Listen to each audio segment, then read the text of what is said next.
देखिए, ये मानव जीवन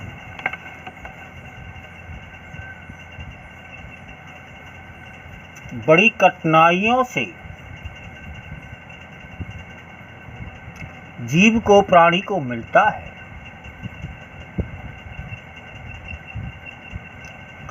नाना प्रकार की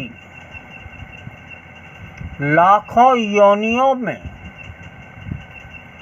तरह तरह की योनियों में यातनाओं को सहने के बाद किसी जन्म में हम बिच्छू बने, किसी जन्म में सर्प बने, किसी जन्म में गिराड़ बने, किसी जन्म में कीड़ा बने, किसी जन्म में गाय बने, किसी जन्म में बैल बने, किसी जन्म में अनेक योनियों ऐसी ऐसी यातना भोगने के बाद किसी योनि में कोई सत्कर्म हो जाता है,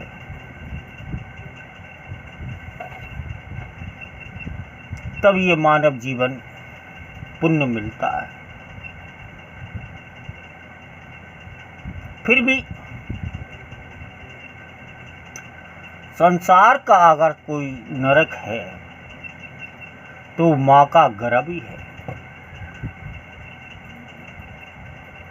इस गर्भ में जीव उल्टा लटकता रहता है।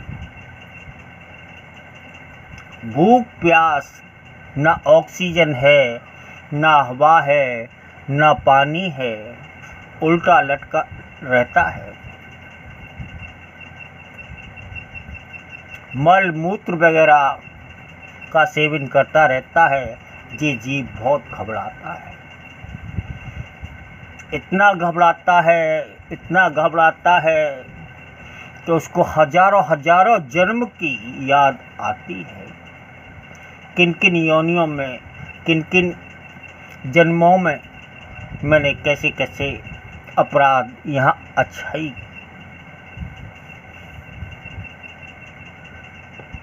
अगर किसी व्यक्ति को एक काल कोठरी में 2 घंटे के लिए, जहाँ मल मूत्र वगैरह, जहाँ न हवा हो न पानी हो, काल कोठरी हो, गुप्त अंधेरा हो, बदबू आ रही हो, उस कोठरी में 2 घंटे के लिए छोड़ दो तो व्यक्ति मरे के ही समान हो जाएगा। उस व्यक्ति को तब मालूम पड़ेगी कि यातना क्या चीज होती है। छठी तक का दूध याद आ जाता है। ऐसे ही माँ का गर्भ है। व्यक्ति चटपटाता रहता है, व्याकुल होता है, भगवान से नाना प्रकार की प्रार्थना करता है। हे परमपिता परमात्मा, हे योगेश्वर, मुझे सब कुछ ज्ञात हो चुका है। भगवान, मुझे इस नरक से बाहर निकालो। मैं सत्कर्म करूँगा, तेरे धर्म का प्रचार करूँगा, मानव सेवा करूँगा।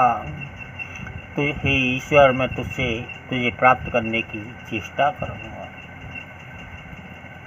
जब ज़्यादा प्रकार से, नाना प्रकार से भगवान की स्मृति करता है, प्रार्थना करता है, जब भगवान हरि की कृपा हो जाती है, तब ये जीव बाहर निकलता है। और देखिए, हमारे गोविंद तो ऐसे दयालु हैं। जब जीव के, जब व्यक्ति के, जब प्राणी के सभी दरवाजे बंद हो जाते हैं, इस संसार के सारे दरवाजे बंद हो जाते हैं, कुटुंब, कबीला, घर परिवार, रिश्ते नातेदार, भाई मित्र सभी मुंह मोड़ लेते हैं।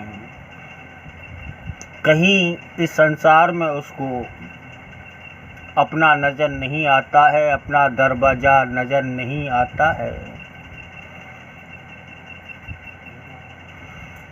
तब भगवान अपनी शरण में खींचते हैं कि हे पुत्र, आजा, ठीक है, मेरा दरवाजा तेरे लिए संदेप खुला है।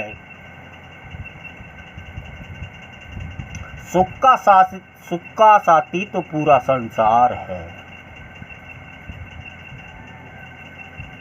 चाहे वो कुटुंब हो, चाहे कबीला हो, चाहे परिवार हो, चाहे रिश्तेदार हो, चाहे नातेदार हो, चाहे भाई हो, चाहे मित्र हो, सब सुख के साथी हैं, स्वार्थ के साथी हैं। अगर संसार में कोई अपना हितैषी है, जन्मांतर का कोई हितैषी है, तो वो मेरा गोविंद है, जो दुखों में अपनाता है। दुख में सभी जब साथ छोड़ देते हैं तो गोविंद अपनाता है कि आजा, देर से आया दुरुस्त आया। ये मानव जीवन हमको भौतिकता के लिए नहीं मिला है, हमको नैतिकता के लिए मिला है। ये मानव जीवन वो अनमोल खजाना है, बड़ी मुश्किल से मिलता है।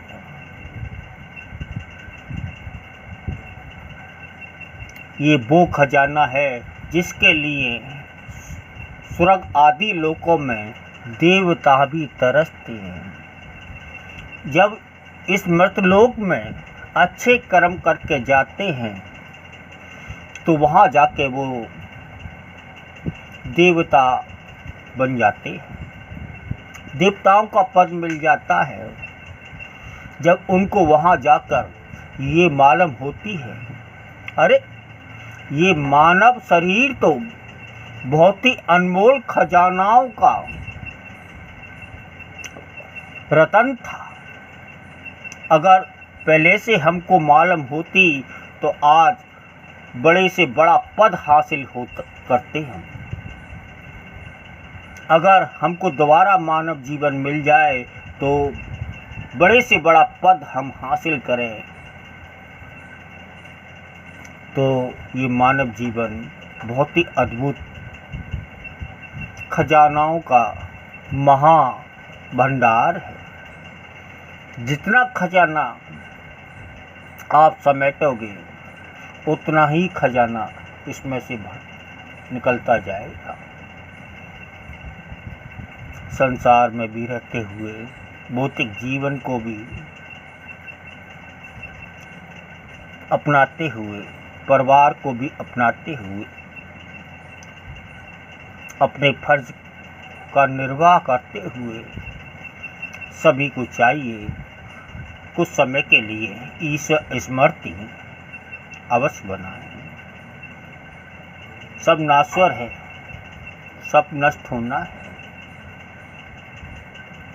एक सच्चा नाम है तो दुनिया में परमपिता परमात्मा का है। सच्चा साथी है, हितैषी है, मित्र है, माता है, पिता है, जो भी है, केवल हमारा तो गोविंद ही है। सबको भूलो परंतु गोविंद को मत भूलो, जो जन जन्मांतर का साथी है, जन्म जन्म का साथी है।